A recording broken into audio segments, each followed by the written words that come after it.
they say all men are created equal. Shot! Master! I'll pull out the Glock! Full of suffering succotash, son! One of your nuts is hanging out of your shorts. Real glass! You have a father, but your father's dead. Hello, everyone, and welcome back to the Too Sweet podcast with Lucy and Estelle. And we're recording on a Sunday. It's also like the early afternoon, so it's all very different. We usually record in the evening. And yeah, so we're not here with our usual Dynamite review. We're doing something a bit different. We're going to be talking about the working class roots of wrestling and getting deep into this exciting topic. If you may be a bit new here, we have done videos like this in the past where it's basically we just pick a topic that we think is interesting. We do a bit of background research and we present that all to you with a lot of discussion and probably a lot of tangents and getting waylaid on other stuff. But it's usually, it's always a lot of fun, but we've just not done it for a while. So I'm really looking forward to getting into this, and I think it's a really interesting thing to talk about. So, Estelle, I believe that this was your sort of idea. You're the one who sort of pitched this as a concept. So do you want to sort of explain like why you think this is interesting, sort of introduce the topic? Yeah, I think like with most of these ones that we've done in the past, it just came up naturally in a podcast, and it's like a tangent, and it's like we can't, because otherwise it's going to be a 10-hour podcast Dynamite review. But yeah, I think they kind of came from talking about WWE, and this isn't to like fed bad or anything, but just talking about how WWE's changed so much, the Saudi shows, the influencers, the price of wrestling tickets, and then it just kind of got us thinking about like the roots of wrestling, the British Indies, and how things have sort of changed, how the market sort of changed. Has it changed? I guess is the question. Will wrestling ever lose its roots? And it's been a really interesting topic because we do quite a bit of research into these things. So we've asked around with people that Lucy knows. We've done our own research, and I've definitely learned a lot of stuff. So I'm looking forward to imparting that on our audience. And yeah, as always, please engage in the comments. Several talking points, I'm sure. But yeah, it's just going to be a big tangent this episode, so it'll just be a good yap, a good relaxed yap. Yeah, absolutely. Because usually, like you said, when we're reviewing Dynamite or a pay-per-view or whatever, these things come up and we sort of start talking about. We have to cut ourselves off because it could, like you said, it could go on forever. So this is our opportunity to get into it a bit more. And we're not going to pretend to like know everything. This is not a full history of wrestling, obviously. So if there's things that we've missed out, or like things that you think are interesting or important, yeah, do let us know in the comments, because we're always keen to learn more, and we don't ever pretend that that we know absolutely everything. But yeah, this is sort of our research, our own opinions from our sort of point of view. So yeah, I mean, I'm excited to get into it. Where do we even start? I mean, I think we're going to start sort of just talking about the origins of wrestling, where it comes from. I mean, the fact that it kind of originated from carnivals and vaudevilles and in places of seaside resorts, especially in the UK. I'm sorry, my knowledge might not be as sharp in America, but I'm pretty sure it was a similar sort of carny situation. And even to this day, you know, in the UK, it still has massive ties to seaside resorts. Like we talked about one of our, I can't remember if it was a Q&A or what, but it was, I think it might have been a Q&A talking about our first like wrestling experiences, and both of us had seen wrestling in Butlins, which is sort of like a working class, a blue collar kind of caravan type. Well, it's not a caravan, is it? It's like a hotel, but like kind of caravan-y. I stayed in a caravan when we went. It's weird, isn't it? Because it's like got bronze, silver, and gold. Yeah, fuck that, man. So when you go there, they're like, "Where are you staying?" Oh, I'm staying in bronze. It's instantly classed. Yeah. Yeah, so if people don't know what we're talking about, it's like holiday parks in the UK. So it's like, it's a big area. They've got caravans, they've got hotels and whatever. They've got like a swimming pool. They've got an entertainment area where they put on wrestling and shows and stuff. They've usually got people dressed up as like mascots. Like, what's the bear called? I can't remember. It's not I remember Anxious the Bradley the Elephant. Bear. Yeah, and yeah.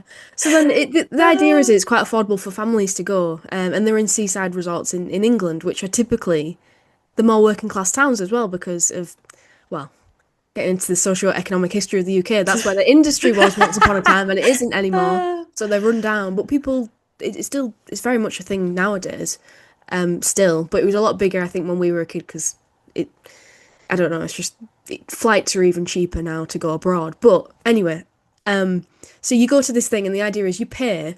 It's pretty cheap for like say a family of four, and everything's included. So like your accommodation, your meals, and your entertainment, and it's all in one place. And to try and keep people on site, keep them entertained, they put on a wrestling show, and you don't have to pay for a ticket to go to this wrestling show because you've already paid for your holiday. So you just go and watch it, and it's just included in your package. And that is still very much a thing today. I believe Mega Slam Wrestling. It's pretty much 365-day calendar for those wrestlers. They're just going from holiday camp to holiday camp. And it's like a packed house. It's full of kids. It's full of families who haven't paid for a ticket to be there. They're just there because it's part of their holiday and they're having a good time. So, yeah, that's what we're referring to, and that's it. Definitely, that's been going on for years and years and years. And in Bryan Danielson's book, he talks about how that was like his favorite moment of like one of his favorite sort of eras of his career was wrestling in the British camps because he learned so much and it was a lot of fun. And obviously the schedule's pretty tight. But that is an interesting concept that and that's very accessible. Anyone can pretty much go watch wrestling there. Yeah. And I mean, you know more about this than anyone because of where you're based in the Northwest. And I'm trying not to dox you, like where you grew up and your It's local okay. wrestling promotion. It's all on my Twitter anyway. I live in Lancaster. Okay. So yeah, that's totally fine. And Morecambe wrestling is very historic. But also Barrow. Yeah, and Barrow too. So that's again another working class town. And I know more about the history of like Morecambe wrestling because that's been very well documented. But I assume that Barrow's very similar, and they're still doing wrestling shows in Barrow today that are very cheap. But I'm sure we'll talk a bit more about that later. But yeah, I think I'm pretty sure I did a little bit of research into this like ages ago, not recently, but like basically wrestling pretty much originated because in carnivals they'd put it on, and real professional wrestling matches could go on for hours and hours. So they started fixing them so that it would be quicker and cheaper, and then they also started planting people in the crowd to challenge the wrestlers and make it seem like so then it's like, oh, an open challenge to anyone, then they pick the person who's planted. But it was like, well, not a real open challenge, but it felt more real. Yes, exactly. So then That's mad. People would think that the wrestler who put out the challenge was easy to beat. So then they would pay money to do the same thing, and that's basically how they made the money and how it started off, which is very interesting. So yeah, my point being, circus carnival sort of thing. It originated from there, and also, the goodie versus baddie sort of situation as well is very. People describe it as pantomime, and I think some people maybe take that as an insult, but I don't take that as an insult. I think that's pretty accurate.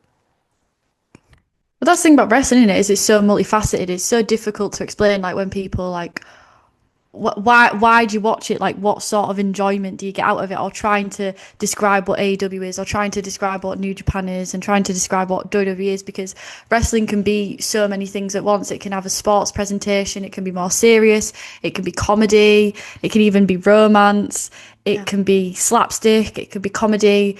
It can be so many different things. So yeah, and one of those routes is definitely pantomime. I think knowing that the origins, it came from these like traveling carnivals sort of thing. You've got that sort of slapstick comedy role, clownish type of heels. And yeah, I think like it's kind of funny because today we have a lot of modern comedy wrestlers, but it's kind of based more in irony, which I think is kind of how the audience has sort of shifted, which we'll talk about as we go down through the history. You've got more of like the marks, it's more nerdy, it's more niche. It's not just a family event in a carnival in the bloody 1900s, you know. So you've got like Orange Cassidy, it's more meta, and that's a cultural shift which, you know, reflects how wrestling has kind of changed, and the comedy aspect of wrestling's kind of changed while the audience has as well. That's so true. And I also think that people who are outside of wrestling, who maybe aren't wrestling fans and haven't maybe watched it since the 80s or even earlier, for example, still sort of see it in. Maybe that's tied to the perception of wrestling. I do think this discussion is probably going to be closely related to our previous video about is wrestling mainstream. So if you've not listened to that, I would definitely recommend going and listening to that because that was another really interesting discussion. But I think that some people maybe still think, how can you watch wrestling? You know it's fake, don't you? Like they see it as sort of like stupid, sort of lack of intelligence type of thing. Like, oh, people who watch wrestling don't realize it's all fixed. Because back in you know when Big Daddy and Giant Haystacks were very popular, actually people didn't know it was fixed. And when it was essentially Vince McMahon who exposed the business, people were like, oh, anyone who still watches wrestling is stupid because they don't realize it's fake. And I do think that's sort of classed as well. Like, oh, this, it's, I don't know, I don't know how to explain Like it. low intelligence. Yeah, It's tied to low exactly, yeah. intelligence, which is tied to like being working class. And it's embarrassing. Like I think anyone who listens to this can relate to this. The last thing I ever want to do is admit to someone who doesn't watch wrestling that I'm a wrestling fan. Like it's just I'm so cagey about it because I don't even like really talking about being a wrestling fan to other wrestling fans because I don't know what type of fan they're going to be. I don't know how tribalistic they're going to be. Yeah. I don't know where their intelligence is going to be, quite frankly. And then to the wider public, I'm like their perception is so narrow-minded and so defined by like Giant Haystack, World of Sport, all that sort of shit. But then also WWE, John Cena, and the memes and the viral moments, which are often, let's face it, daft to get viral. So yeah, it's difficult. It's difficult for sure. And certainly if okay, we've touched on like Big Daddy and Giant Haystacks. Let's go into that a little bit. So again, we touched on this quite a lot in our mainstream wrestling video, but wrestling really was mainstream in Britain for a certain amount of time. Like from World of Sport was on ITV1, 4 p.m. every Saturday, 1965 to 1985. That's 20 full years of wrestling being like one of the main things on TV. Like this is the days when there was only like 3 channels. So it was a major part of culture then. And then that, of course, coincided with Morecambe being a really big seaside resort and like people going there on holiday because people didn't go abroad back then. So it was a huge attraction in Morecambe. Like people who they'd seen on TV, like Big Daddy and Giant Haystacks, they could go and see them in person in Morecambe. Andrew the Giant wrestled there as well. Some like endless list of huge stars of people who've wrestled in Morecambe. Whereas today, Morecambe is seen as like a shithole. Like I love Morecambe and I live really close just there. being honest. But like that's how it's perceived in the general public now. Is Morecambe's a fucking shithole. Like same with Blackpool. It was once a huge tourist attraction and now it's very run down. And I just think, well, that again is tied with wrestling was once really popular and now it just was driven to the ground. Because it was taken off ITV. One of the people who was in charge of scheduling ITV, his name was Greg Dyke. He felt that sports such as wrestling and darts were too working class. That's a quote that you can find online. So ITV moved it to a permanent lunchtime slot, which decimated the wrestling's ratings because, you know, primarily working class audience, they worked half shifts on Saturday mornings, so they couldn't watch it anymore. So it essentially just completely killed off wrestling on TV in Britain, and that went hand in hand with WWF becoming really popular. And this American version of wrestling, which is really different from Big Daddy and Giant Haystacks. Now these are huge guys. Just Google them if you're not familiar. Absolutely huge, like in terms of like wide and tall, just massive guys, and they basically just run at each other in the ring. There was no like high fly moves are out. And then suddenly WWF comes along. Hulk Hogan, he's got like these massive muscles, these bright colours, he's tearing his shirt off, and that's very much like larger than life characters. It was a huge shift that really altered the way that I think that wrestling was viewed in the public eye. Because also, again, still people did still think it was real when Hulk Hogan and the I can't remember what do they call it, that era of WWF when it really first started. It was like, oh, this is way more entertaining. So then, yeah, British wrestling still continued to be like live and things. People could still go and watch it in Markham, but very much, it, yeah, it just died a death on television essentially. I think listening to all that is really interesting. I've got 3 points that I've like held in, so I just following off of exactly what you've said. So I think to start with, it's really interesting that yeah, people back then they weren't going on holiday, they weren't going abroad. It was pretty like central what you had, like it was very localized, Yeah. which was then reflective on the wrestling. And even in America, the territories, it was very reflective on the community, grassroots community. But then also, yeah, like Morecambe and Blackpool, they're run down, which is my second point. But then when you go to these places, you kind of get the semblance that it does feel still very 70s, very 80s, because it feels like they're living in the past, Yeah. which the wrestling is kind of a part of that, because I'm not saying it's had its glory day or anything like that, because if you go to Morecambe, you go to a show there, you'll see it's definitely not, it's definitely not on a downward trajectory at all. But that's also a part of it, that it's living in the past. And then also just talking about the shift, which I thought was really interesting. I didn't realise that about the TV slots changing and that coinciding with WWF, but with Big Daddy and Giant Haystacks, it's interesting because their physique and what they kind of represented was more attainable to the audience. But then Hulk Hogan and Ultimate Warrior, that's more idealized. And I think also that's an American and a British thing, right? Like you see that a lot in American media and especially comedy. Like British people tend to be very self-deprecating and That's so true. cynical and satirical. And Americans, like, just watch the American Office versus the Oh my UK God, Office, yeah. and you will see the fucking difference. Like it's we've got maybe like a bit more of a tall poppy syndrome here in UK society, but I guess that doesn't mean that deep down British people, back in the 80s and stuff, that yeah, that the shiny, the tanned skin, the bleached blonde hair, the whole mystique and star power of Hulk Hogan, Hulkamania, it captured the hearts of people around the world. So yeah, it's definitely interesting, that pull away from localized, attainable, working class hero to I am a real American. A superhero. Yeah, superhero essentially, which is really interesting. But I think at that point, though, it still kept the working class audience, I would argue, to a degree. But the ideal had sort of shifted. Yeah, yeah, I would agree with that.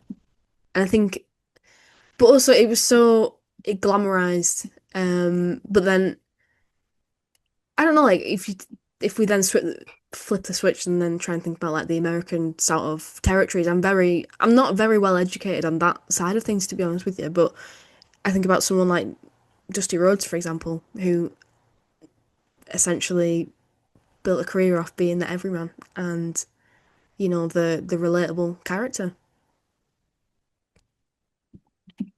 Yeah. But then he sort of like had a ceiling as well, didn't he, at the same time?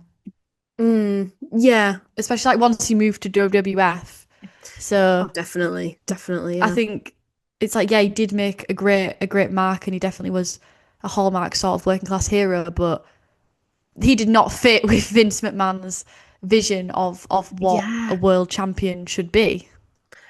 exactly. And I mean, a lot of this comes down to, and again, I'll tie this back to another episode that we've recorded when we reviewed the documentary about Vince McMahon.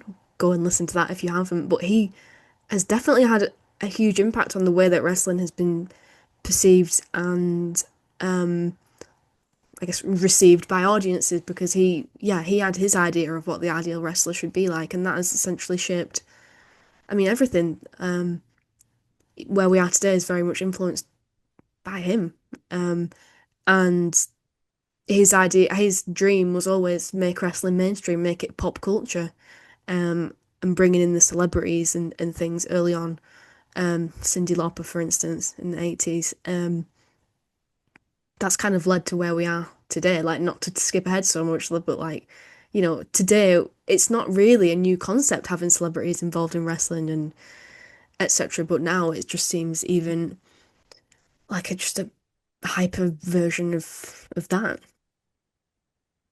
Yeah, but then it's also, I think, like quite paradoxical because yes, he made it more mainstream, made it more pop culture, but in a way, it kind of lost the wider audience. At least it feels like that in the UK because you talk to anyone over the age of fucking, I don't know, 45 and they're going to know who Giant Haystacks and Big Daddy are and they're going to know about World of Sports and they're going to be really impassioned and talk to you about it, but they're not going to be able to probably talk about the Attitude Era, Ruthless Aggression Era, PG Era, and the modern WWE era in the same way. They're not going to be as familiar with Roman Reigns and Cody Rhodes to the same degree. So I think it's a bit of a Yeah, paradox because, like, yeah, you've managed to get it to more people, but also like because you've taken it away from the local community, I think that loses a degree of the casual fans. yeah, I think obviously it would depend on the person and their age, like of course. I do think that most people have heard of Stone Cold Steve Austin. I feel like him and Hulk Hogan are two wrestlers who That's true. I feel like everyone I don't know, maybe this is too much of a stretch, but I feel like everyone has at least heard those names. Definitely Hulk Hogan anyway. So, when he passed away, I totally piece of shit human being, yeah, but the nostalgia around that, and obviously that's going to invoke a lot of strong emotions, especially for people who were kids back then. But I don't know, just to like pivot for 1 second, because I do think this is really interesting. So I found like a picture on a local Facebook group, because obviously this is where top research goes on, of wrestling going on in Lancaster in 1906. So literally, that's the earliest, probably earlier, that's been going on in Lancaster. So Mad. yeah. Also a poster advertising wrestling at Morecambe's Winter Gardens, a venue which still exists, and wrestling was going on there as recent as the 2010s, I believe. Not recently, it's quite a rundown venue now, but yeah, still very much exists. But yeah, I found a poster advertising wrestling there from 1964. It cost 7 pennies for a ticket, and I really did try and find out some sort of conversion to what that is today, but I couldn't. But I don't think that was a lot. But I don't know if anyone has any sort of info on this. I'd love to hear that, because I really did try. I don't have any sort of comparison to what that means today. But then I found a later one which wasn't dated, but it had Big Daddy on it in the Carlton. That's where Morecambe Wrestling is today. And it must have been from the 80s, I think. And the tickets cost £3 or £2.50 for over OAPs, old age pensioners and children, which I think is hilarious because they would have been the majority of the audience. Old people and kids, so you like charging less for them, which I just think is quite funny. And yeah, today, like I said, literally at the same venue, costs £10 for general admission or £15 for front row. So I think in line with inflation, like that price probably hasn't risen all that dramatically, to be fair. And we'll probably talk more about it later, but we do have some insight from the promoters of Odyssey Pro Wrestling, which is the wrestling that's happening in Morecambe now, about how they sort of price their tickets and things. But yeah, essentially my point being it was an affordable thing for people to go and do, an affordable entertainment, affordable family activity. And very much it was catered as that family activity because, like I said, the children's tickets, the OAP's tickets. Um, yeah, I don't know. I just found that very interesting. Yeah, and still to this day that it remains affordable, Yeah, which is quite something. The fact that it cost £10-ish for a yeah, that's right. ticket. Yeah. Um, it's kind of insane, and we've been talking to promoters about what they charge and like their profit. I think that might be a bit later down our notes. I don't want to skip too far ahead and get lost, but it's really interesting because then you kind of get into the conversation of wrestling does seem to be held to like a lower standard of entertainment than like a concert or a movie, and price of like with inflation those things like live events has dramatically gone up, and with the big promotions like AEW, WWE, you're seeing that reflected in the ticket prices that you're paying. But with local indies, it seems like a lot of them are still quite scared to raise the price up too high for fear of losing their audience. So yeah, I think it's quite something that in Morecambe they've managed to keep it costs as low as they have. I mean, yeah, to your point, when we talked to the True Grit promoter, well, who I'm not sure who runs their Twitter account, whoever it is who runs their Twitter account, who I believe is the promoter, basically said, I think as a nation we've always undervalued ourselves. The perception needs to change. Cinema costs more than some people's prices. So to your point about the cinema and things, yeah, like, and also when, the Odyssey, the guys at Odyssey said as well, they made a good point which I hadn't thought of until they said it, which is like, yeah, all live events have gone up recently. Like going to a football match. I think football is very relevant to this discussion because that is a working class sport traditionally, but now a lot of people have been priced out of going to watch their favourite teams, like, season tickets and what have you. It's basically impossible just to buy a single ticket to a match if you just fancy going. Like, you have to be very lucky to get on that list and to be able to get a ticket, and they're so expensive. I think it's similar. It's just these things are very commercialized now.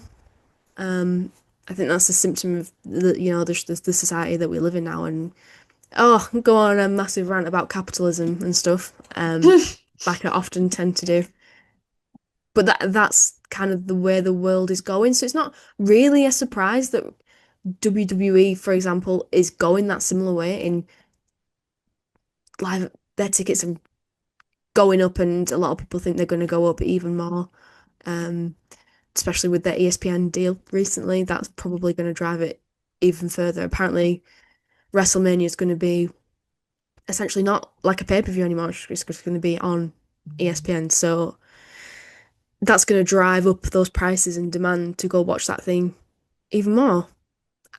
And Yeah. where does that leave? Where does that leave the families and the kids who want to go and watch WrestleMania? Well, yeah, you can't. Sorry, you can't afford it. You're gonna have to sit at home. But that does leave a good opportunity for independent wrestling, I think, to be like, okay, well, you can't afford to go see WrestleMania. Why don't you come see our show instead? Like, it's a lot cheaper. It's a lot closer to the action. You can meet some of the wrestlers at halftime. You don't get that at WrestleMania, do you? So I think the argument that a rising tide lifts all boats, you can apply it to wrestling and say, yeah, it does. In a sense, it does sort of work because, yeah, if kids are watching WWE on Netflix, they might be more likely to go to a local promotion, yes. But then I do think it's really sad that you have influencers and celebrities in the front row of WrestleMania instead of genuine fans. It's a double-edged sword. Yeah. Yeah, and it kind of can make it feel a bit vapid and a bit lifeless because you're in front of a live audience for a reason. It builds the atmosphere. And if people there are just casual fans or not even fans at all, they're just being paid to be there and to promote it. But that's the nature of where we're at today. So I think I kind of want to move on to kind of staying more within the past. We talked about Big Daddy, Giant Haystacks, their physique, and then you contrast that to Hulk Hogan, Ultimate Warrior, and the steroid use of the 80s, and as well that wrestling. I mean, speak about someone who did not want unionization to happen. Hulk Hogan, perfect, God. But also, wrestlers, they don't get healthcare, especially in America. They're working hurt, and especially back then, they were working hurt. Yeah. It was a very precarious job to have, and the pill culture, people dying young, overworking themselves. And then you contrast that to today, where the culture isn't that much better. There's still, how many wrestlers do you see that are trying to crowdfund surgeries? Yeah, it's awful. And injuries. But, you contrast like TA Magnum, Hulk Hogan, those types of situations with the wellness policy and the fact that then that leads into ESPN and all these deals, because then that sponsors and then that holds WWE in particular to a certain standard that they've got to Yeah. adhere to. Not because they care about the wrestlers, but because they need to look a certain way and they need to pass a certain like legal procedures. You know, they can't Yeah, have yeah. their roster popping pills and shooting steroids in the back. So Yeah, yeah. that's really interesting because in that way yeah, that's another way of looking at it where it becomes a good thing. The industry can become more regulated with the more, like sponsors and money that's in it. They want to protect it more. And it becomes, you would think, safer. Um, which, yeah, that definitely is interesting. To think about that in terms of like the big companies, certainly. And yeah, there's no unionization, which is desperately needed, but that's a whole other topic. But it's very tied with like neoliberalism, isn't it? Because it's just like this whole perception of, oh, if you work super hard, you'll achieve your dream of being a wrestler. So don't skip a match or don't skip out because you're injured. You got to push through. You got to keep going. And how many people in WWE they get there and they think, oh my God, I've made it, because that's what they've kind of been Yeah. sold. It's the American dream, and then they never climb the card, and they end up Yeah. financially fucked, needing surgeries, and they're a nobody. You know, at the end of the day, no one kind of remembers them, which is sad. But yeah, it's the way it kind of goes. It is a dog eat dog company, dog eat dog world, And rather. what about like merch sales and stuff? Like how much money does WWE make off the likeness of a certain wrestler who, yeah, definitely gets a cut of that, but how much of a cut is that fair? Do you know what I mean? Like how many ways can you like how many ways can WWE like squeeze as much money as they can out of these fans? But then how much do the actual wrestlers who are the ones putting the hard work in, fucking destroying their bodies, actually seeing of that? It's a very strange economy, I think. And then it gets even stranger when you think about independent wrestling. I mean, that's just totally fucked. Like, even today, I like that you said the word precarious. So I did my master's dissertation about the speaking out movement, and that was a word I came back to many, many times. The fact that it's a precarious labor economy where indie wrestlers they're just freelancers. There's no guarantee that they're going to get booked. So even especially for women's wrestlers where there's fewer spots on the card traditionally, and that certainly is still a problem today. Even though steps are being made, you still very often come across independent cards that only have like one women's match, or if any. So then that can unfortunately allow abuse to proliferate because they don't want to speak up about it. Because, oh, I'll get cut. And that's my only chance. That's my only opportunity. That's the only company that books me. That's my only chance to get noticed by WWE or whatever. And that becomes very problematic in and of itself, which is a whole other rabbit hole to go down. But that's just another facet of it, which I think is important to consider. Yeah, it's the scarcity mindset of wrestling, in that there is only a few top companies, there's only one of each championship belt. And I think that's what people don't really understand looking in is, well, why is it a big deal when someone wins a fake championship? And it's like, well, Yeah. because that means they're representative of the top. They are seen as the top of their respective division, which is huge considering Yeah. how wide the world of wrestling is, and to make it there is incredible. And especially for women, where yeah, you're at a massive disadvantage. You've already got less spots on the card, you're already taken less seriously, and if you are on the card, where is your placement on the card? Is it the toilet match? Is it the buffer match between the main event? So yeah, definitely massively, massively precarious. But I think also, like, although I agree, yes, drugs bad, but I think it kind of added to it's double-edged sword, because it kind of added, I think, to the relatability back then, because it's like they're struggling. It's a struggle. It's not a luxury. It's not, oh, check me out with my fucking yacht, and I'm eating at this restaurant, taking a pic on Instagram, and I'm on the red carpet. It wasn't like that. It was a hustle. It was a struggle. It was drinking in a dive bar. It was popping a pill. It was, driving 10 hours, which is still kind of is to an extent, especially like in the indie scene. I agree. But then also, why are they having to work so hard?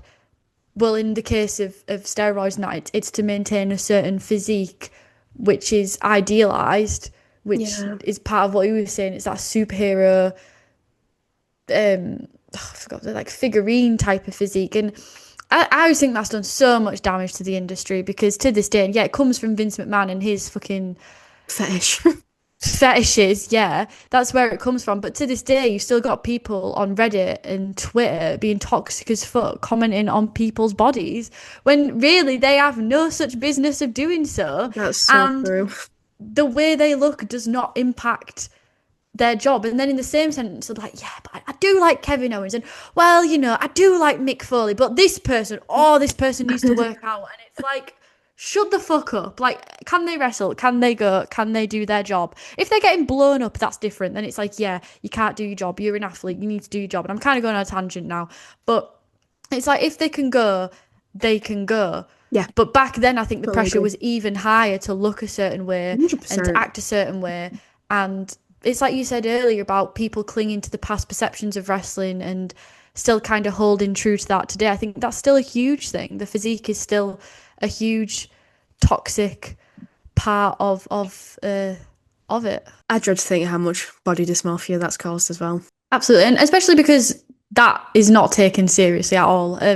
Especially male eating disorder, gym culture, protein Yeah, culture, because it's just the norm. It's just the fucking norm. Yeah. And there's a lot of toxicity, I think, within that people need to start taking a bit more seriously. Absolutely. Yeah. So just going to talk about, because we've talked about the origins of British wrestling, a little bit of American wrestling, or of what we know. So something I found really interesting was researching the history of Lucha Libre. So it started in the 1930s with Salvador, and I'm sorry if I mispronounce anything, Salvador Luchasaurus EMLL, which is now CMLL, staged in Mexico City's cheapest arenas. It quickly became El Deporte de la Gente, which translates to the people's sport. And you've got this character or this mascot called El Santo, which is the archetype of, he's not only seen as a wrestler, but a silver masked sort of champion of the poor in films and comics. And this character fought corruption, officials, criminals, monsters, which were all metaphors for the everyday struggles of the everyday ordinary Mexican. And, with the crowd in Mexico, as we're all aware of, very passionate, very rowdy, and commonplace for the fans to heckle rudos, which are the villains, throwing objects, starting riots, which to this day, like, people get mad heat in Mexico. It's kind of crazy. Like, wrestling, it's real in Markham and it's real in Mexico, baby. And you've also kind of got this culture of entire neighborhoods supporting certain luchadors, kind of like a local football team. So I think that's like really interesting, that sort of culture, because I always knew that, like, obviously the luchador style and the mask, like, there's a lot of respect that it garners and a lot of meaning behind that, but I hadn't looked into it deeply. But yeah, I think that's absolutely wild in the best possible way. And I think it's really cool as well with Lucha Libre is that it hasn't changed really. It hasn't lost it. It's stayed the same from then until now. And ticket prices continue to sell, arenas continue to get filled up. It's still absolutely thriving. And yeah, the fans are absolutely diehard, and it's still rooted within that culture. And maybe that's why it stayed so successful, is that it hasn't been moved around or tried to be made mainstream or tried to be made something that it's not. And that's kind of why it's got such a legacy and it's held to such esteem by the wrestlers and fans alike, is because of that. Yeah, I think that is all really interesting. It's not stuff that I'm very aware of. I will say that my knowledge of Lucha Libre has probably been WWE-ified, or it's very much Lucha things. yeah. But I will say that, I mean, even not just WWE but AEW as well. Like, it seems that you know, that lucha libre style, it's very high flying, isn't it? It's typically, obviously, you do get your powerhouses and things like that, but you know, obviously, it's high flying, and I think that lends itself to being able to highlight the underdogs. And obviously, I'm thinking like Rey Mysterio, a tiny guy, the most popular luchador, like in at least in American sort of wrestling. He made a whole career about being the underdog and being smaller than people and being a sort of relatable hero. So yeah, I do think that yeah, in my limited sort of knowledge, I can see that in the way that American like mainstream companies have positioned luchadors. Yeah, and I think, something that stands out for me, going back to my one of my first wrestling experience in Butlins, there was a wrestler there called Domino that was a luchador, All and right, he yeah, was wrestling against this guy that was like fucking massive. And I'd always remember Domino. I just remember Domino, like he really stuck with me. And he yeah, was wrestling that lucha libre sort of style, that underdog sort of style, and it must have clearly captured something within my childlike yeah, brain and my imagination because yeah, it still stuck me. I've remembered his name all these yeah. That's uh quite impressive. I years can't. later. So yeah. That is definitely significant because I can't even remember. I didn't even remember going to my first Butland show, unfortunately. And my mum had to tell me that it was apparently a thing that happened. So yeah, Imagine if you saw well no, you'd be too. I was gonna say imagine if you saw Brian Danielson, you didn't even know it. But I don't know if that that would would be be possible with the wild. timelines. That would be wild. I mean, I think it maybe could have been possible, but I doubt it. Okay. So now we're gonna move on to the territory era. It is kind of crossing over. We're trying to do it linearly, but it is kind of crossing over, so excuse us, but hopefully I mean, we you can't are even really do a bearing with. dynamite review linearly, can we? We always end up, oh, not to skip to the end, but this happened and blah blah blah. So yeah, not surprised. So, we talked about Dusty, the working man's hero, the hard times promo, and also the way he spoke. His Yeah. voice, that southern working class cadence. And then you think nowadays, Mark Briscoe and the Yeah. way he talks as well. And I just feel like as though if Mark Briscoe was in WWE, and obviously not that Mark Briscoe is a top guy, although I think he's kind of at that ceiling and I think he just needs a little bit of a push and you could definitely have a run more so in the main event scene. But I definitely feel like he would have a ceiling and not be taken so seriously because of maybe being regarded as not so eloquent because of Yeah. where he's from and how he speaks. So I think that's quite interesting, that parallel. Certainly. I mean, if you think about, I dread to think what they do with Mark Briscoe if they had him in WWE. He'd be a laughing stock. Just because, like you said, the way he talks and also the way he looks as well. I just think it would be they'd really lean into the whole chicken farmer thing, and it'd be awful. It'd be awful.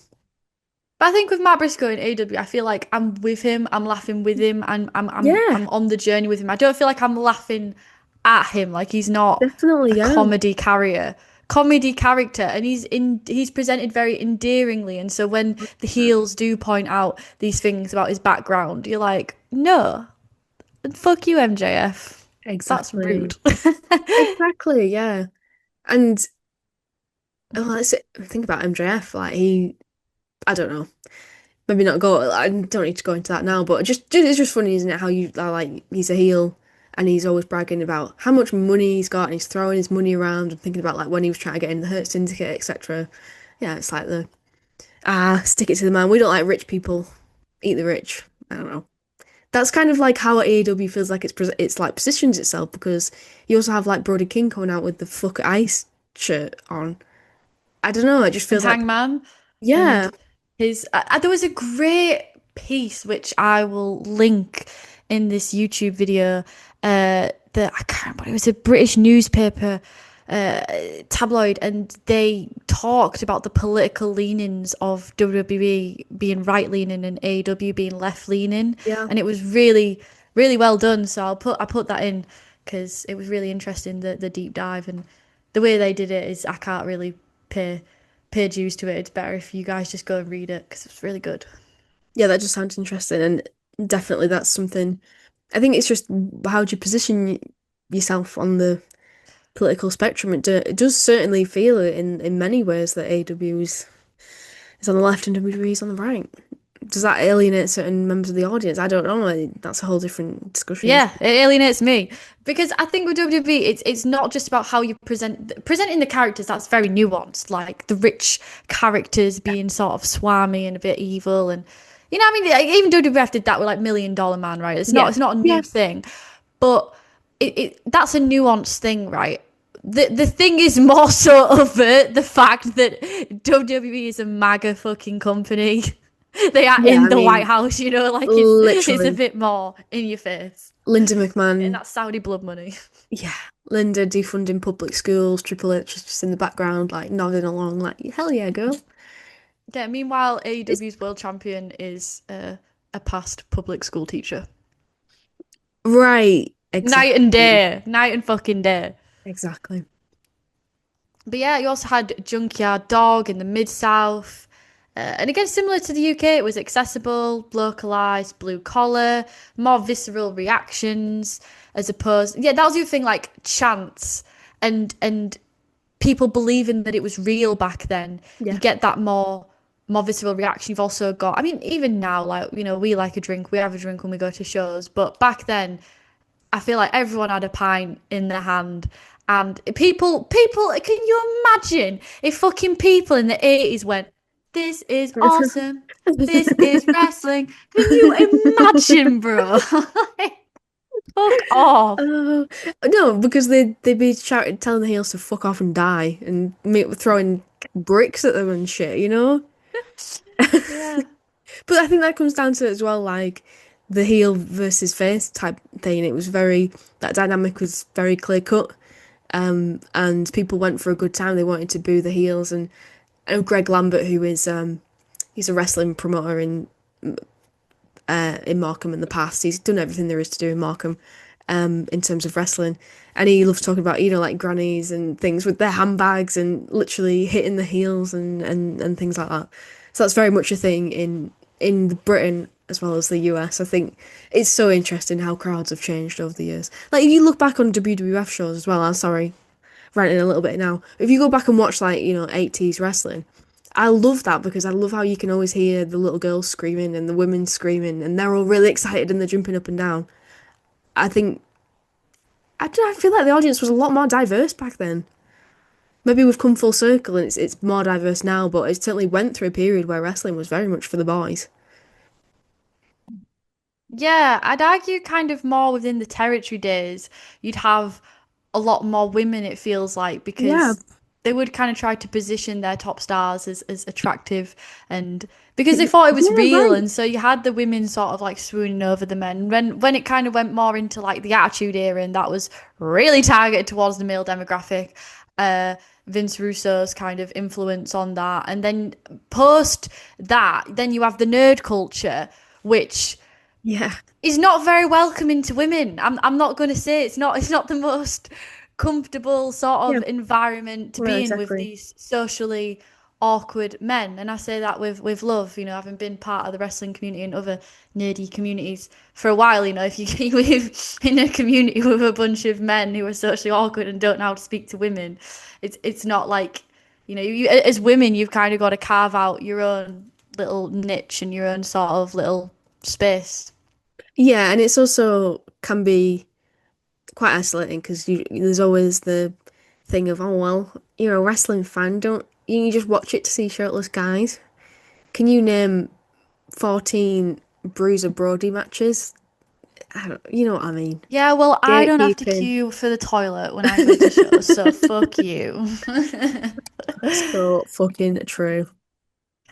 So, kind of going back to sort of the unionization thing, especially during the territory era, WWF kind of classified wrestlers as independent contractors, and still to this day, which obviously is controversial because it contrasts with wrestling's Crazy. working class roots. And we had Jesse Ventura trying to unionize WWF in the 1980s. It was shut down by that slippery snake Hulk Hogan.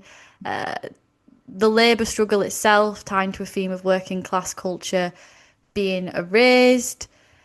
You also had tape culture, again contrasting that to the audience of today, streaming culture, back then media just felt more precious. The fact that it was physical, it was something you could hold, that gives it weight.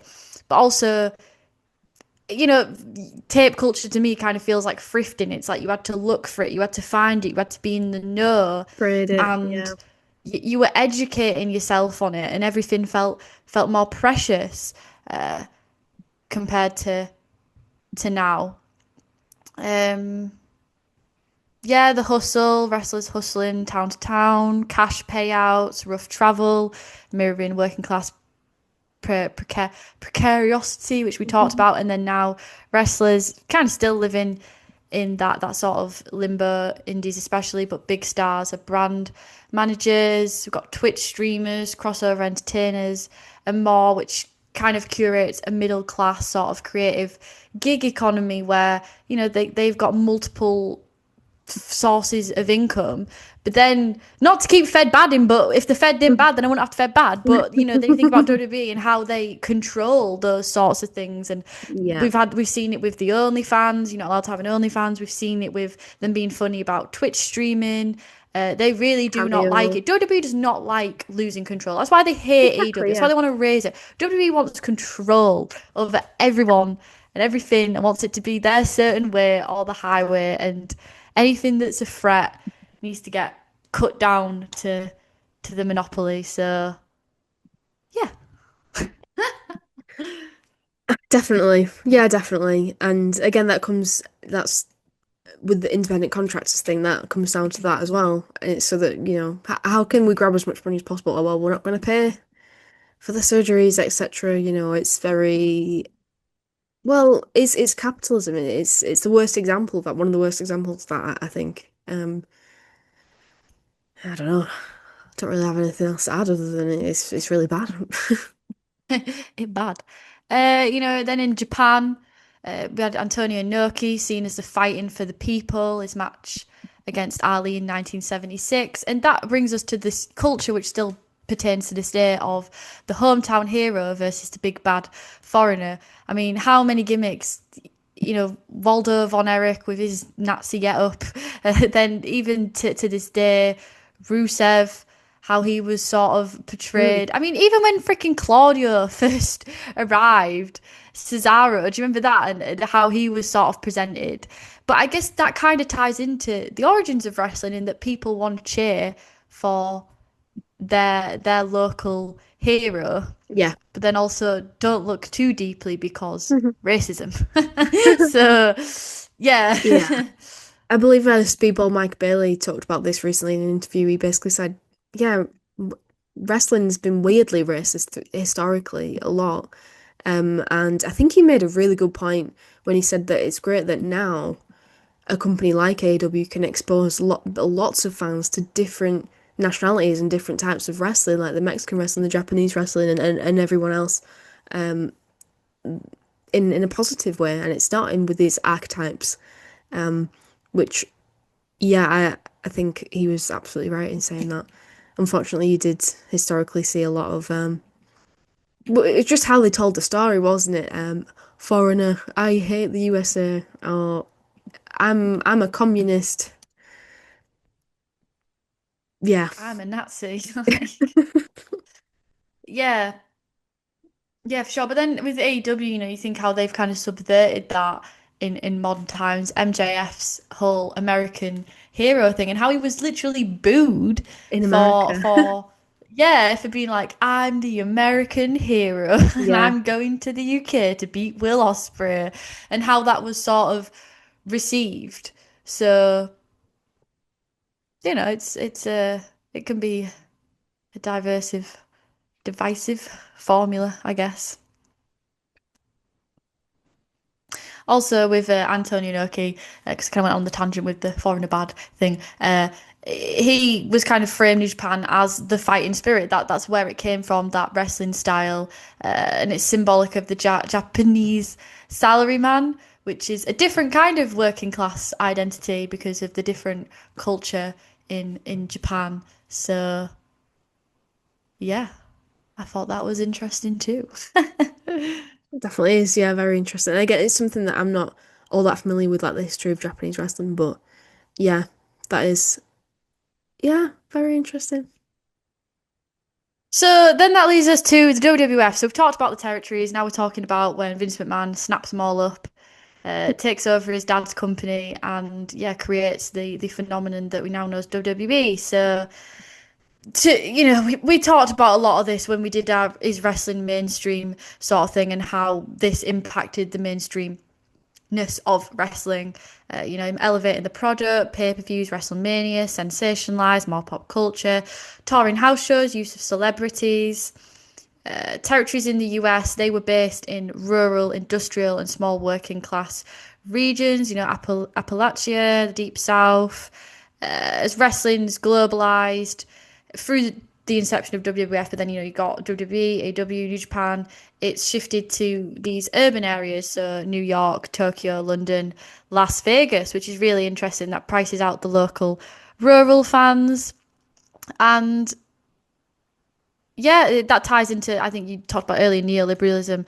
WWE's rise mirrors in America Reagan and in the UK Thatcher's era of deregulation and consolidation of small territories, destroying local working class industries in favour of one global corporation, which, for those of you who don't know, Maggie Thatcher in the 80s, she's very hated up in the north because she essentially annihilated the mining industry, which was where Yeah, like a lot of the wealth sort of the money came from up that's north. exactly. So Yeah, we kind of yeah. touched on that a little bit at the start when we talked about the holiday camps and the coastal towns being run down. That is pretty much the in a very condensed way the reason why. So Thatcher, yeah, nationalized a lot of, I mean, privatized a lot of things and closed down the mining industry, which disproportionately impacted these small towns.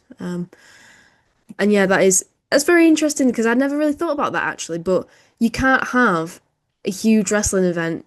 Well, obviously I knew this, but I never thought about it in this way before. Yeah, You neither. can't have a big wrestling event, for example, in Markham, because well, they used to have the Markham Dome, which wasn't very big, but you know what I mean, because it's not a big city, right? And then so you have to put it in a big city. So then anyone who lives in Markham, say, has to travel to Manchester to go watch it, and then that just adds more economic. What's the word I'm looking for? Like restrictions because you have to factor in traveling costs, and then things are more expensive in cities, just like food and accommodation, etc. And yeah, I never thought about it in that way before, but that is such a good point. Yeah, and I think it's such a shame for the territories, the Mid South, the Deep South, because that essentially is just ripping culture away. Like that Yeah, was a huge part of the South's culture, and now it's not as existent. Now the big wrestling cities are like Philly, Chicago, New York, etc. So yeah, it's totally different, but it just goes to show you how interlinked like it's a bit nerdy to sit here and talk about wrestling and politics and economics, but it is interesting how the political landscape does impact everything. of course. Um, Well, of course it Everything. does as well, because not just in what we've just talked about here in terms of economics, but also what we talked about before in terms of the foreigners and things and the way you position that was always directed by the current political climate. So, during the Cold War, it was, oh, we hate Russians and the communists, etc. But then, before that, in the wake of World War Two, it was more like Germans. So that's always dictated by politics. Wrestling has always been very on. I think promoters have always had to have their finger on the pulse with that type of thing because that's what people are thinking about. That's what's going to invoke the most reactions. So just to your point in saying, yeah, it is nerdy to say that, but wrestling I think will always be interlinked with history and politics and the economy, etc. But it's weird, isn't it? Because I remember like being a kid during like the PG era and Zeb Colter, and I just was so weirded out by his character. I just didn't. I did get it, but at the same time, I was quite young. And obviously, my heart wasn't filled with hatred for foreigners. I understand that to an extent was a satirical character, and Jack Swagger and his "We the People" thing. Um, But yeah, like him wanting to deport Santa, which now I can look back on and laugh at just the absurdity and ridiculousness of that angle. But especially with that being like the PG era, it was just very like, what the fuck? Like, this is not something I'm thinking about. Like, deporting immigrants is not on my on my radar right now as a 10-year-old. Very true. Very, very true. I don't even know where to start with that. I mean, what do you even say about departing Santa? It's just crazy. And then also like the media back then, you had the dirt sheets, which we still have today, but the Wrestling Observer, Torch, these were mail order, uh, and then when the internet came about, you had the forums, but it's kind of like tape culture. It's a lot more of a smaller community, and it was catering to hardcore working class fans. But now, ironic to say, but podcasts, YouTube channels, blogs, often middle class fan creators, sometimes, not always, but monetizing the fandom. And wrestling coverage itself has been professionalized and gentrified, not just the wrestling itself and going to the shows and buying the tickets, but the culture of these big YouTube channels Mm. and big dirt sheets and the way they enact and the way they sort of have to. I mean, that's everything. Though. Everything's marketing these days. Everything's Yeah. how you reach people, not necessarily the content or what you have to say. It's sort of how you're saying it. But yeah, I think that's really interesting how all that sort of changed and grown. Yeah, I feel like that's really it's paradoxical because I think you can maybe argue that with all this media and all this content, it's more accessible than ever to more people. But it is interesting to consider that, yeah, like anyone, pretty much clearly, if we're able to do it, anyone can make a podcast and etc. Yeah. But just to be completely transparent, we're so early on in our journey that there's no money involved at all for us. Like we don't put any money into the podcast and we don't get any money out of it at all at this point. But yeah, certainly it becomes when you get like you said, the big YouTube channels, the big podcasts who then there's loads of ads and things and they're getting sponsored and like it just I think with the development of the internet it just becomes there's a lot more uh, it's more nuanced and there's a lot of avenues to go down in terms of making money in that way. Like, is that a good thing? Like anyone can make money from talking about wrestling? I guess that's kind of a good thing, but yeah, I don't know. Yeah, it's like the outreach is great because you can reach more people and surely talking about things that you're passionate about is is a good thing. But yeah, I mean, with dirt sheets and certain YouTube channels and clickbait news videos, that can often do more harm than than good. And yeah, like all the sponsors and all the ads, and people literally make a living off of it. But I think it's like anything with any type of creator is they start off really good. Like I've followed a lot of these big wrestling channels since the start, but then they always fall off because they lose that relatability and they become too big too fast. That's something I've always been scared of is like we've got things in the works that we know will grow our channel in terms of subscribers, but not only that, but in terms of just content.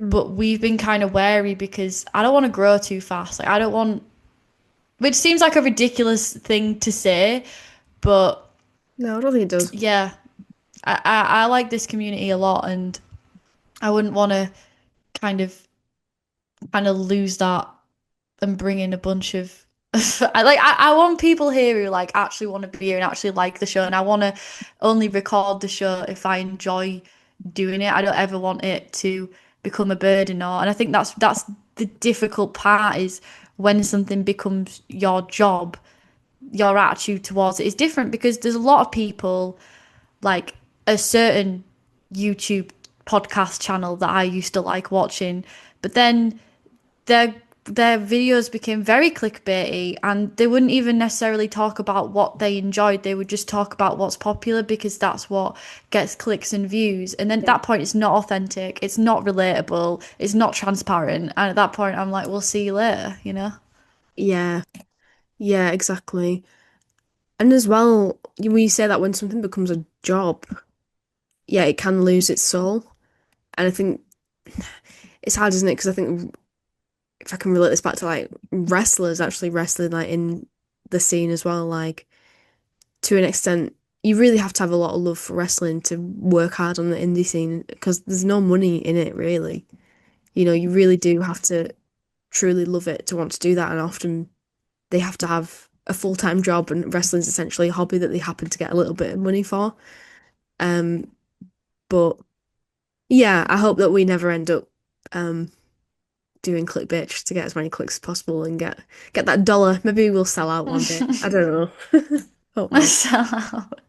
You sold out. So then we're going to move on to the Attitude Era, ruthless aggression, the spectacle of the pyro production, which is massively different compared to wrestling. You know, in the 80s, being in bingo halls and school gymnasiums, sort of thing.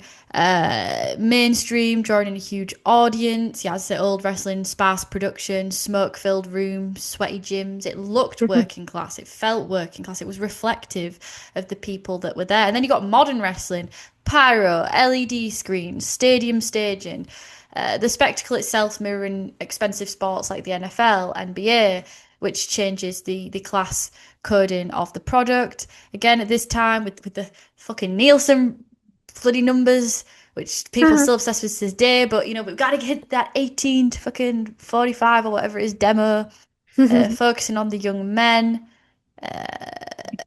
Yeah. And then also, unlike America's shift towards the teen adult male audience in the 90s, Lucha has remained family oriented with kids cheering, masked heroes, making it more rooted in community. Lucha became a television staple. AAA launched in the 90s, which combative to CMLL starting, you know, way early on. This was kind of reflective of the Attitude Era, and this was a bit more flashier, telenova inspired style, while still tied to working class identity. So, yeah, and then the wrestlers at that time began to cross into soap operas, films, and mainstream media.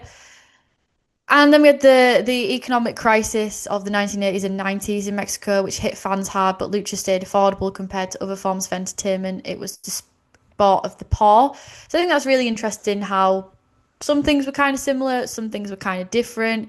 Meanwhile, as I said earlier, Stone Cold Steve Austin, which is the working class man of sticking it to your boss. And at the time, that the angst of the 90s, the grunge movement, it just everything just kind of hit at a perfect time, didn't it? It was like lightning in a bottle.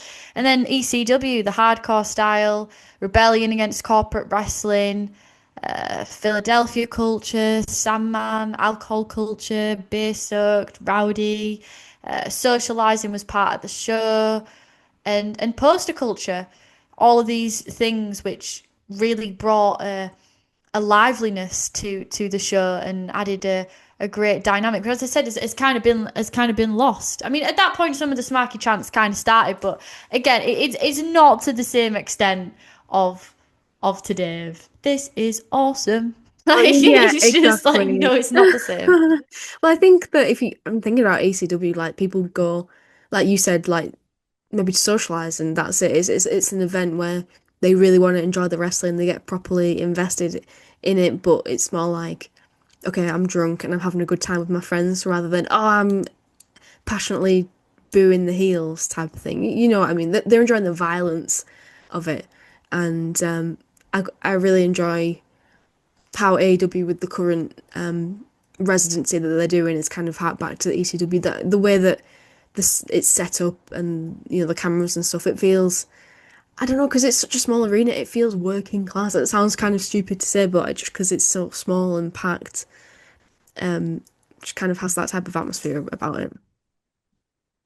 Well, it's so interesting, isn't it? Like a venue can have such an impact on how you perceive a product. You think Yeah. about All Black and Gold NXT, um, Ring of Honor, what the hell do you call it? Lucha Underground, Yeah, PWG. AW's current residency. If you can get a small group of a rowdy crowd, you've got a fucking atmosphere. You know, you've got half a show there. Now just stick a couple of guys out, get them to beat each other up, and yeah, watch it we're off to the races. So yeah, And there has to be a bar. I feel like that's an important. has to be about, has to be about. But then you contrast that to sort of like the stadiums and arenas of big events, and you just can't replicate it. No, But you can't. that's kind of ties into like the YouTube thing of once something gets bigger, it kind of loses its spark a little bit. You Yeah. know, it's like old AW when it first started. Half of that roster was just, like people from the indie scene, not huge names, but everyone got a massive pop. Everyone was happy to be there. The crowd were lively and could get kind of behind anything. Whereas now we're quite spoiled and we have a standard, which So is true. AW's fault for being so good. But yeah, That's it's so it's true. it's interesting. There's a lot of charm in big the beginning of something and the roots of something and small things where it feels special and it feels unique. So yeah, definitely. Then leading into the PG era, we had the backyard wrestling culture of the 90s and the 2000s. The market zoned out from young men to families, and we started to get into more commercialization, Mm. sponsorships. But yeah, the backyard wrestling culture, and especially Ring of Honor and, you know, PWG and things of that nature, I'd say would still be tied within working class roots because oftentimes those people that were wrestling there and wrestling in these backyard wrestling uh, promotions that they DIY'd themselves, they were working class fans that had watched their heroes and now they were trying to um, become wrestlers and they didn't have the contacts or they didn't have the money, to go to FCW or be in contact with WWE or be trained by Shawn Michaels, say, or whatever. So yeah, I think that was still a strong tie-in of working class culture. Definitely. And also like the development of the internet and things is sort of related to that. Obviously a little bit later, people could upload these videos of them doing backyard wrestling onto YouTube and sort of blow up in that way. I mean, it happened to the Young Bucks and thinking of like a British wrestling legend. Probably most people listening to this probably haven't heard of her, but Lana Austin as well. She's posted videos of her doing backyard wrestling, which I think is just brilliant. And that feels very, yeah, very working class, very just like normal. Like, yeah, we're just, Attainable. yeah, absolutely. Just kids having fun. So then we go to the 2010s. We talked about earlier nerd culture as opposed to rougher working class persons. This is like really when the shift I think kicks in. I think Yeah, ruthless aggression, attitude era, you still kind of have that, but at this point, this is when it really starts to dissipate out. Wrestling becomes uncool, the entertainment becomes more meta. And then during the mid 2010s, we had the Brit Rest revival and the huge indie sort of explosion. But in a way, it was more hipstery, and it very what, yeah, very especially much with I so. think at the time WCPW and Yeah, their promotion and kind of how progress. Yeah, British wrestling was then promoted. It kind of subjugated off like, yeah, you're always going to have your Markham, you're always going to have your family fun, entertainment, bring the kids, bring your grandma. But then there became this other more elevated form of British wrestling, which was, the more hipstery style and, certain yeah. podcasts having certain sponsors, craft-based subscription services, and yeah, just totally different. That's so true, and I definitely remember in that era when that I started getting into wrestling, British wrestling seemed so cool. The ones that were very big online seemed so awesome. Like, oh, look at, and I had this group of friends who I met on Twitter they're all a couple years older than me who go to these shows and because they lived in London, so they could like actually go to them. I was like, oh, you guys are so awesome. And you're meeting up with all your glamorous friends and you're like, having drinks and wearing these really trendy progress wrestling t-shirts. And the quality of the wrestling is just through the roof.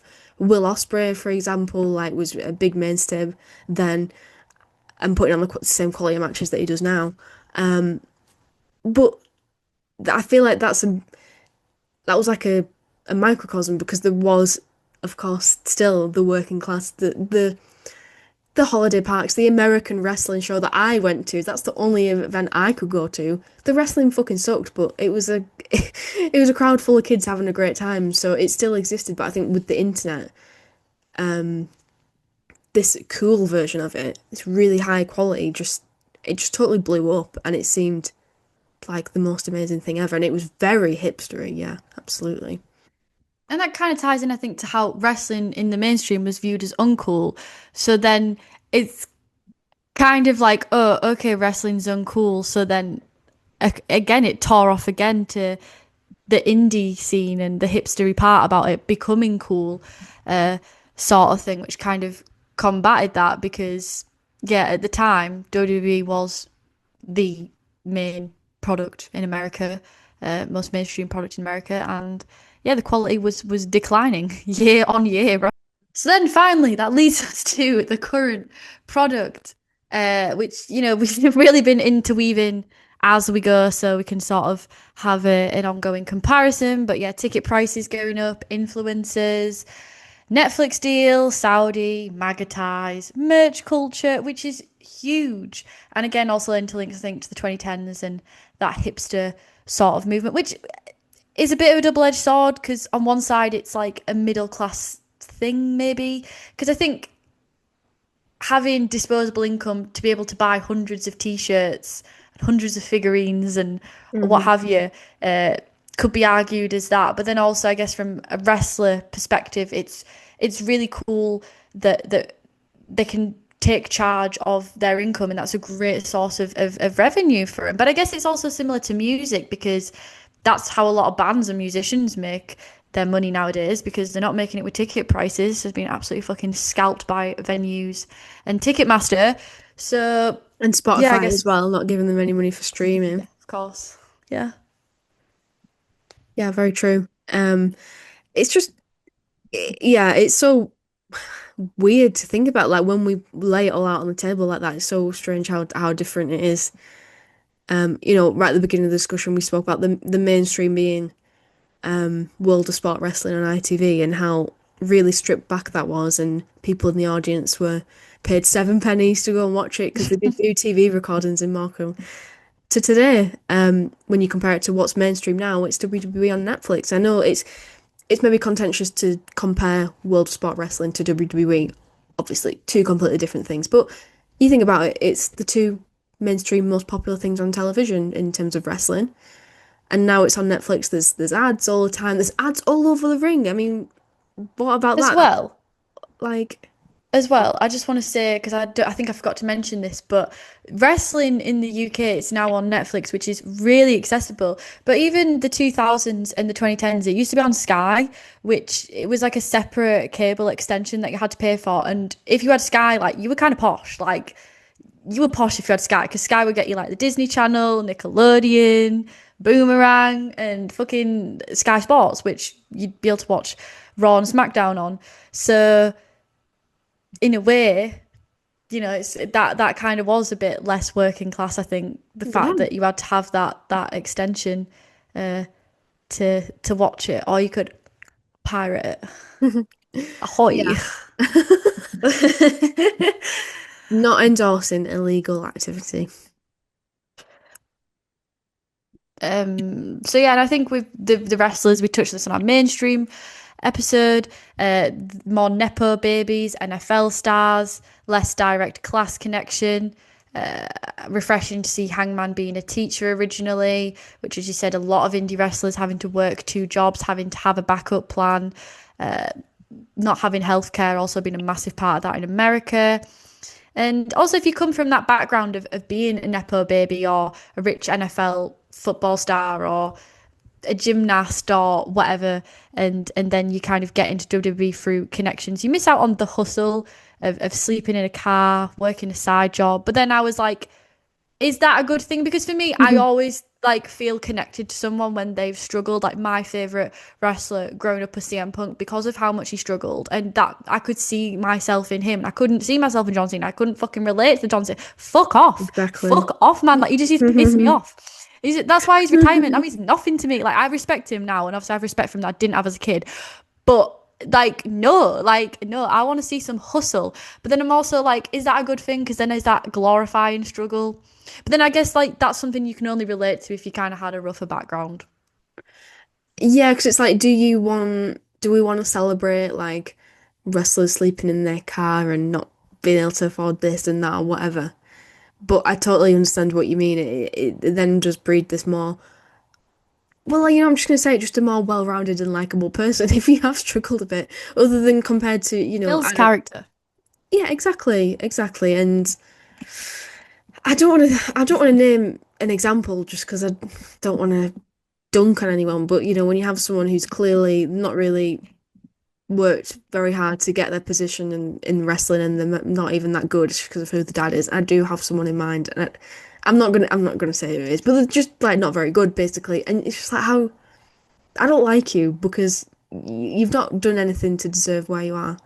Um, who was it who kept on getting booed at the event that AEW did in Mexico, and he was meant to be a big face, and he kept on getting booed because he's basically a Oh nepo yeah, baby. I th Atlantis Junior. yes, that's it. That's an Yeah. example of that in action, isn't it? Yeah, definitely. And I think that shows that, well, I guess the Mexican audience now reading into the history more that is still very working class roots, and Yeah. yet that's not really gonna fly with them. Then we got New Japan having more of an international audience, people flying over for Wrestle Kingdom, New Japan World, I believe the subscription is called. Yeah. Um, and yeah, more middle class, nerdy crowd. Got DDT and Noah still working on a smaller scale. AEW having a reputation of building up the working man. Briscoe, for example. But yeah, I mean, I think we talked about this before, but wrestlers there being championed less as superhero esque and more just for their everyday struggles. And that's a huge part of them. Like, their psyche, like MJF and being bullied, Hangman and his alcohol and struggles with mental health, all these different things kind of shaping them and being a big part of their character, and that then making them more fleshed out, identifiable. Then on the other aspect, you've also got Kenny Omega, which he's a bit awkward, a bit nerdy, bless him, when he does his promos. But especially back in the day, like when he was like in Bullet Club and the cleaner persona, and I think it's always important that wrestling does have that.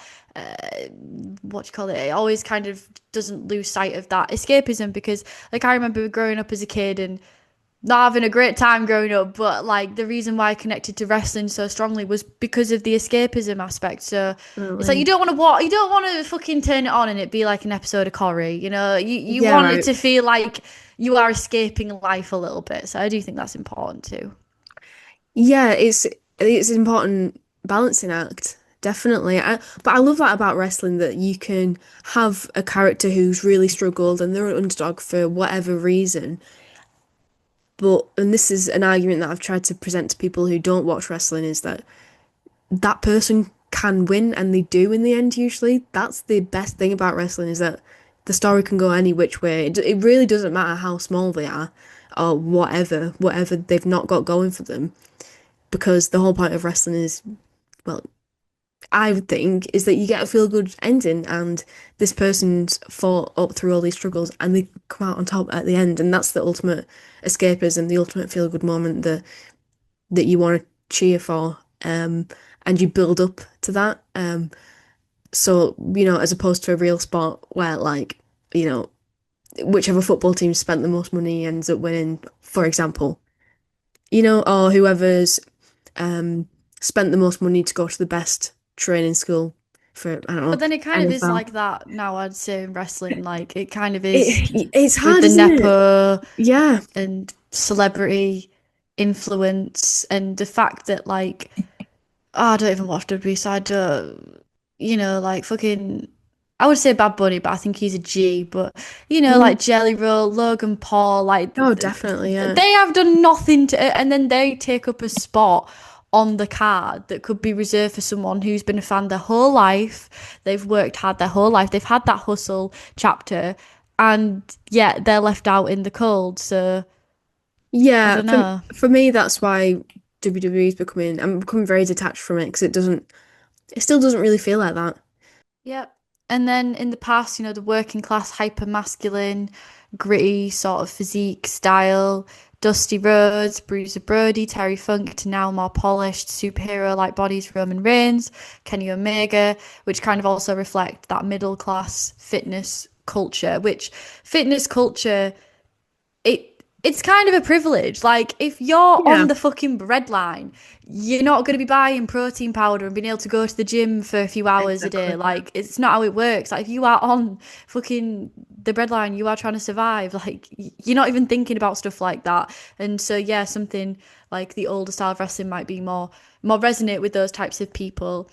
Um, Maybe talk a little bit about like just briefly about like how some promoters in the UK are trying to still keep it to its roots, like still keep it accessible for people.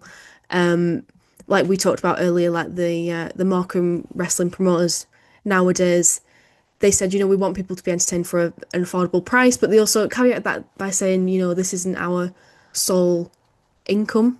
So they sort of understand that if it was someone's sole income, they would probably have to price it higher than they do because, they have to make ends meet. But for them, they more do it for fun. So they've all got their 9 to 5s and things. It's a group of guys who do the promoting in Markham nowadays. But yeah, he said one of them said it's important that the community that we serve can afford to come, and that they've had to up the price of general admission, but they delayed that as far as possible. They added a second tier to VIP so that they can keep that as low as they can. They just want to be able to pay for the venue, pay all the wrestlers, pay their expenses, etc. But they don't really take anything from it. It's the same with the shout out to Andy, who's the promoter in Barrow for Knockout Wrestling. I know he listens to the podcast. We love you, Andy. You've been a number one supporter since day one. I just think it's really commendable what they do as well. He said we're a non-profit company. We don't face the same challenges as promotions that are run for profit, but we need to just make sure we make enough money to do the next show and cover our yearly fees. We know that if we get around 110 to 130 fans, we should roughly break even. We're in a working class town. We know the struggles of people on low incomes and benefits, and we want to keep ticket prices low so as many people come as possible. But yeah, they said we're in a safer position than many promotions because we aren't reliant on that profits. Obviously, that's a big part of it. If someone is reliant on profit, it's difficult. Everything's more expensive nowadays. Fuel prices are more expensive. Venue hire is more expensive. It's hard. In my opinion, like if indie companies want to keep prices consistent and low, they just have to know the limits. I've known companies go out of business because they try to run a new town or a huge venue that they end up not being able to afford and they can't fill it. Whereas you look at the ones that have been going for years and years, like Knockout Wrestling, like it's their 12th or 13th anniversary this year because they stick to their known target audience and they which understand is that amazing. audience. Yeah, exactly. They've got that longevity. Balance in the books for that long. Knowing how Exactly. tight it's just, to me, it's mind blowing just knowing how tight everything is and how little profit they do turn over, or that it's breaking even, which again shows that it comes from passion and wanting to do it. And that again ties into what we're talking about of when something's small, it's more special, it's more authentic.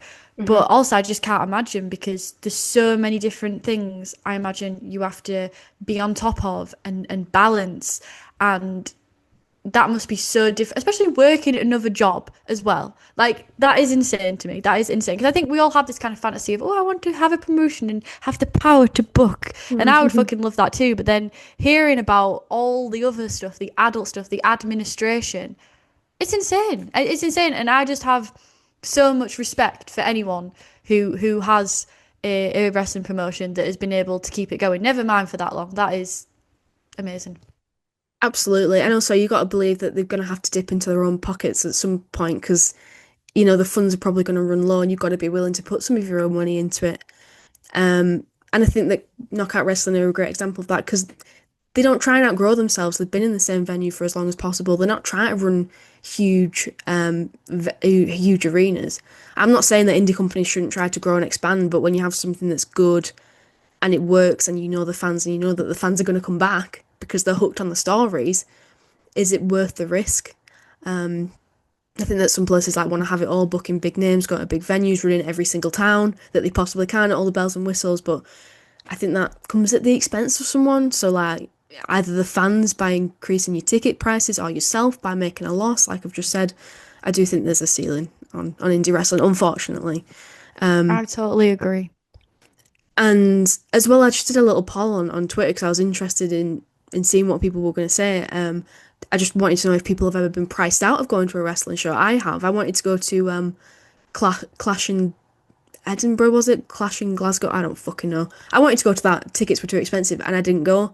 I only had 35 people respond, but 74% of them said, yes, I have been priced out of going to a wrestling show. I think that just speaks to nowadays the landscape has changed so much where WWE sort of are in a position where they can charge that much. And sadly, people, well, it's not sad, but people will pay that much. So that means that they're only that just empowers them to increase it even more. And someone, Chris, DM'd me and gave me a little bit of insight into his experience. He said he used to travel up and down the UK every weekend, going to see shows. Mostly they would cost £5 to £7 and others were £10 to £15. And it might have been a little bit higher for ones like Rev Pro and Progress that are like more popular. But he said with the rise of ticket prices, it's no longer possible for me to afford to go to the shows I used to go to. It's also due to the increase in fuel prices. But he says what will encourage him to part with his money is the talent. And there's a certain list of wrestlers that he sent that if they're on the card, he'd definitely go.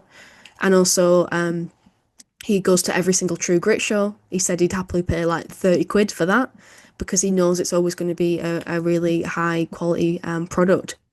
To me, like, this is clearly someone who has limitations, can't go to as many shows as he wants to, but still willing to spend that money.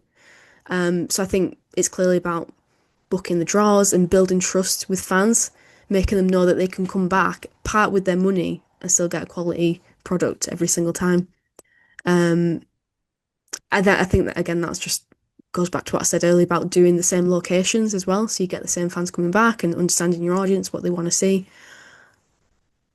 Is very interesting. You know, obviously we all know that in this country wages don't increase with the rate of inflation, so the cost of things go up, and people don't have any more disposable income. So it's really difficult, I think, for indies to navigate this economy. But it's nice to know that ones that are small and local and they're accessible to families like Odyssey, like Knockout Wrestling, can continue to thrive. And True Grit as well. It's more expensive because of the area. Then again, that is also like a bit reflective on York, I think, because True Grit it tours between York and Leeds, and York is definitely way more middle class than like a Morecambe, for instance. So it's a different market, different expendable income in it. What's the word? Relative. It's relative. Certainly.